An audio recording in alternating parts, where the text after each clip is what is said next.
সারাদিনে সংসারের ব্যস্ততা, সংসারে যাবতীয় কাজকর্ম সমস্তটা নিয়েই আমি একটু একটু করে ভিডিও তোমাদের সাথে শেয়ার করি। তোমাদের একটু একটু ভালো লাগছে আমার ভিডিওগুলো, সেটা ভেবে আমারও খুব ভালো লাগছে। তোমাদের কাছে নতুন নতুন ভিডিও দেওয়ার চেষ্টা করি। গুড মর্নিং বন্ধুরা, তোমরা কেমন আছো? আশা করি নিশ্চয়ই ভালো। আমরাও সকলে খুব ভালো আছি, সুস্থ আছি। আমি Mallika, mini life of Mallika channel থেকে অনেক অনেক ভালোবাসা জানিয়ে আমার দিনটা আমি শুরু করলাম। প্রত্যেক দিনের মতো দুয়ারে জল দিয়ে ঘরটা খুললাম, খুলে সিঁড়ির লাইটটা যে যখন পারে নিভিয়ে দেয়। আজকে উঠে দেখলাম আমি জ্বলছে, তো নিভিয়ে দিলাম। অযথা কারেন্ট আর জল নষ্ট করা একদমই উচিত না, সেই পয়সাটা অন্য কোনো কাজে লাগাবো। চলো এবারে কাজকর্ম হাত দেওয়া যাক। কালকে সন্ধ্যেবেলা বসেই জানলাগুলো পরিষ্কার করেছিলাম, প্রচণ্ড নোংরা পড়ে গেছিলো। যেহেতু শীত ছিল এবারে প্রচণ্ড, একদমই খোলা হয়নি। আর এদিকে জানলাগুলো খুব একটা আমার খোলাও হয় না, কারুর বাথরুম তো কারুর রান্নাঘর, কোনো ভিউ নেই। এই পাশে ঠাকুর ঘরের এই পাশটা একটুখানি ভালো ভিউ আছে, ফাঁকা, রোদ আলো বাতাস হাওয়া সবটাই ঢোকে, তাই এদিকে জানলাটাই বেশি খুলি। তবে গরমকালে এগুলো একটু খুলতে হয়। বড় মেয়ে উঠে গেছে, ও যাবে টিউশন পড়াতে। সবাই ব্যস্ত সকালবেলাটাই সবাই মোটামুটি ব্যস্ত থাকে। ছোটো মেয়ে উঠে পড়াশুনো করবে, আমি আমার সংসারের কাজ করব।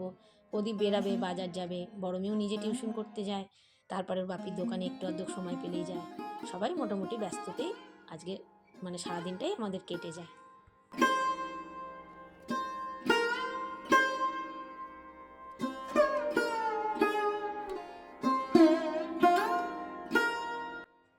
বিছনা তুলে বাসি কাপড় ছেড়ে গোপাল সোনাকে তুলে নিজে মুখ টুক ধুয়ে, ছোটো মেয়ে ওই ঘরে কালকে অনেক রাত পর্যন্ত প্রজেক্ট করছিল, পড়ার টেবিলটা এই ঘরে নিয়ে এসে দিলাম, কারণ ওই ঘরে পড়তে বসবে। ও উঠে গেছে, এত গরম পড়ে গেছে, ওর নাকি আজ প্রচণ্ড ঠান্ডা লাগছে। বাপির জামা কম্বল সমস্তটাই গায়ে দিয়ে রয়েছে। চলুন, কেন ঠান্ডা লাগছে জানি না, ওর শরীরটাও একটু খারাপ যাচ্ছে যদিও। প্রদীপ এদিকে বসিয়ে দিয়েছে চা, কারণ সবাই জানো প্রদীপ সকালবেলা চাটা করে। তো প্রদীপ চা বসিয়ে ওইদিকে কেটে কাজ করতে গেছিলো, তো আমি আজকে নামিয়ে দিলাম। তো চলো একটু একসঙ্গে বসে চা খেয়ে নিই। আর চা খেতে বসে গল্প কম হয়, মানে নিজেদের গল্প কম হয়, এই সাংসারিক গল্প কি আছে না আছে, তারপরে এই যা হয় সবার। এখন আর নিজেদের মধ্যে আর অতটা নিজেদের মতো করে আর গল্প করা হয় না। চলো কি বাজার আনবে না আনবে সমস্তটা বলে দিলাম। ওকে বললেও, যদিও বলে তো দিই, কিন্তু ও আবার কিন্তু বাজারে গিয়ে আমাকে ফোন করে। সবার হাজব্যান্ডরাই নিশ্চয়ই এরকমই করে।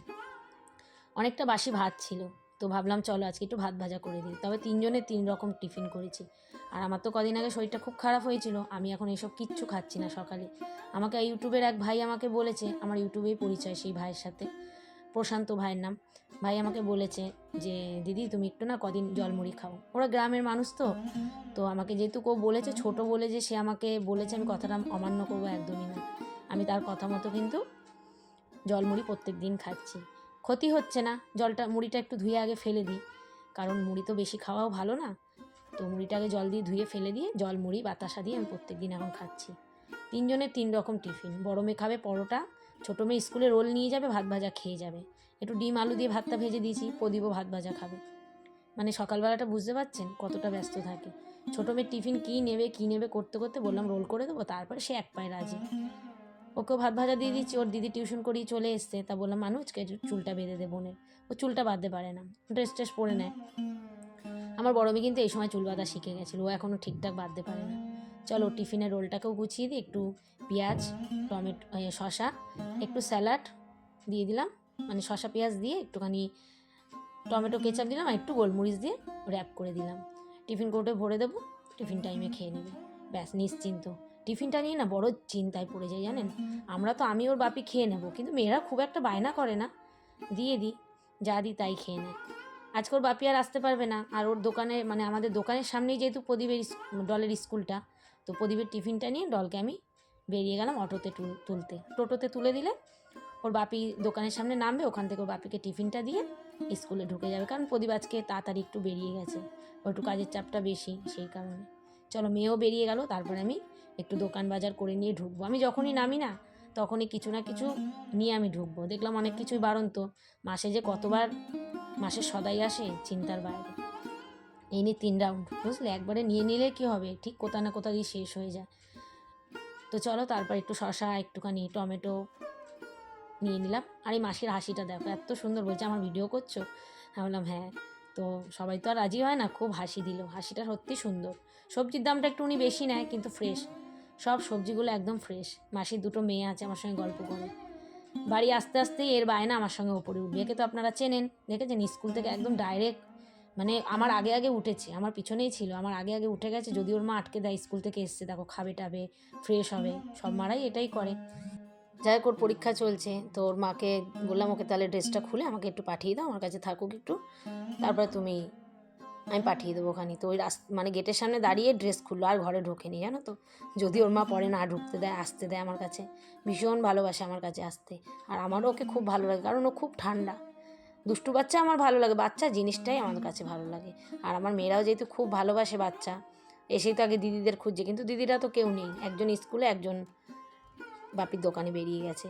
চলো ওর সঙ্গে একটু গল্প টল্প করে আমি ওর সঙ্গে একটুখানি মুড়ি খাবো বসে। আমি তো বললাম আমি জল মুড়ি খাচ্ছি কদিন ধরে। মুড়িটা নিয়ে বসেছি, বলছে দাও আন্টি আমি তোমাকে মেখে দিচ্ছি। ছোট্ট ছোট্ট হাতে একটু মুড়িটা আমাকে একটু মেখে দিল। চল আমিও টিফিনটা করে নিই ওর সঙ্গে গল্প করতে করতে। আর এখন তো আমার মেয়েগুলো বড় হয়ে গেছে, এখন মনে হয় কি ছোট্ট বাচ্চা দেখলেই মনে হয় কি চটকাতে ইচ্ছা করে, ঘরে একটা ছোট্ট বাচ্চা গুড়গুড় করলে খুব ভালো লাগে। তো এখন তার উপায় নেই, তাই না? যাই হোক চলুন, ও তারপরে চলে গেল, ওর মা এসে নিয়ে গেল। তারপরে আমি ঘরটা মুছলাম, ওর সঙ্গে অনেকটা সময় আমি গল্প করেছি বসে। মনটাও ভালো লাগে জানো, বাচ্চাদের সঙ্গে, বাচ্চারাই কিন্তু দেখবে ভালোবাসা বোঝে, কারণ ওদের তো মনটা হচ্ছে একদম নিষ্পাপ, কোনো পাপ নেই। এখন অনেক মানুষের মনের মধ্যে যেন প্রচণ্ড পাপে ভর্তি হয়ে গেছে, কিন্তু ওরা যেহেতু নিষ্পাপ। আর একটা কথায় আছে, গান ফুল আর বাচ্চা, যে না ভালোবাসবে সে কিন্তু একদমই মানুষের মধ্যে পড়ে না। এই কথাটা অপ্রিয় সত্যি কথা। তো আমার তো তিনটে জিনিসই ভীষণ ভালো লাগে, আমি একটা সময় যেন গান চালিয়ে কাজ করি, কাজটাও সুন্দর হয়ে যায়। চলো ঘরগুলো পুরো মুছে নিলাম। এই সিলিন্ডারের একটা কভার ছিল আগে, জানো তো, কভারটা না ছিঁড়ে গেছে, আবার একটা কিনতে হবে, দেখতে বড্ড বাজে লাগে। প্রদীপ আজকে তরমুজ নিয়ে এসেছিলো কালকে রাত্রে আসার সময়, তো আমি কোনো ফল, নতুন ফল আনলে ঠাকুরকে না দিয়ে খাই না, তো রেখে দিয়েছিলাম বাইরে। তা সেটাকে আজকে গোপাল সোনাকে দিয়ে দিই, তারপরে নিজেরা খাবো। ভীষণ সুন্দর ছিল, লাল ছিল তরমুজটা, মিষ্টিও ছিল।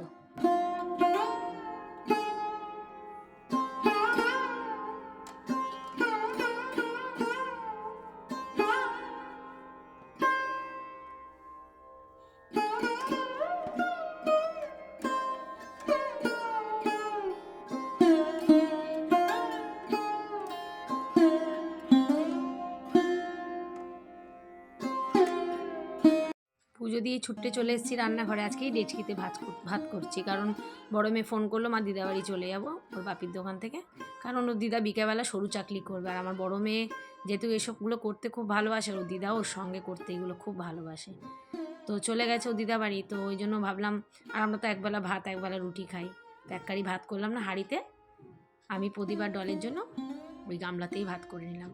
বেগুন ভাজলাম একটুখানি, আর এই ট্যাংরা মাছের ঝাল করলাম, এত ভালো হয়েছিল আজকে ট্যাংরা মাছের ঝালটা, আর মাছটাও খুব স্বাদ ছিল। আমার ডিমালা ট্যাংরা খেতে খুব ভালো লাগে। তো চলো এই রান্না করতে করতে আমার এই ছোট্ট ভিডিওটা বন্ধুরা আমি শেষ করলাম। ভিডিওটা কেমন লাগলো অবশ্যই জানাতে ভুলো না।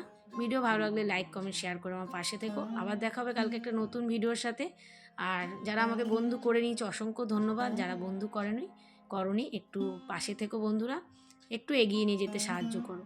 একটু জিরে আদা বাটা দিয়ে মাছের ঝোলটা করেছিলাম, কালো জিরে ফোড়ন দিয়েছিলাম। টাটা বন্ধুরা।